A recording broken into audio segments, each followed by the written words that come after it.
Marian Kotleba si zrejme robí vlastnú kampaň na úkor eurovolieb. Do diskusnej relácie RTVS totiž neposlal žiadneho svojho kandidáta, ale seba.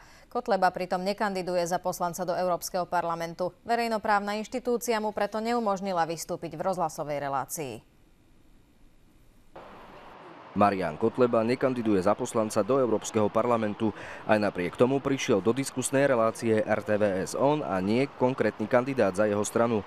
Počas príchodu do verejnoprávnej inštitúcie sa usmieval a tešil sa prítomnosti médií. To však ešte nevedel, že mu v rozhlasovej relácii nedovolia prehovoriť. Pán Kotleba, budeme veľmi radi, keď sa zúčastní kandidát vašej politickej strany, ale vám diskusiu neumožním. Marian Kotleba nevedel zdôvodniť, prečo do diskusnej relácie neposlal lídra z kandidátky. Stále tvrdil, že ho týmto krokom poverilo vedenie jeho strany. Nie je to o tom, že by ste si išli robiť vy svoju vlastnú propagáciu?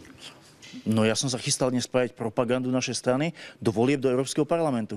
Tak ale mali tu byť ľudia, ktorí reálne kandidujú do parlamentu. Kto vy ste, že rozhodujete, kto tu mal dnes byť? Priestor vo vysielaní RTVS v spojitosti s voľbami do Európskeho parlamentu v rámci diskusných formátov je vyhradený výlučne pre kandidátov do volieb do Európskeho parlamentu. V rozhlasovej relácii tak Kotleba napokon nevystúpil a otočil sa doslova na podpätku. Reláciu verejnoprávny rozhlas odvysielal s oficiálnym kandidátom na europoslanca.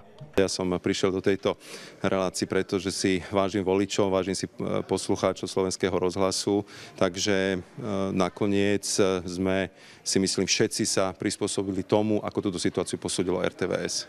Marian Kotleba napriek tomu, že nebol do relácie pozvaný, chce voči verejnoprávnej inštitúcii podniknúť právne kroky. Jožo Šivák, Teatry.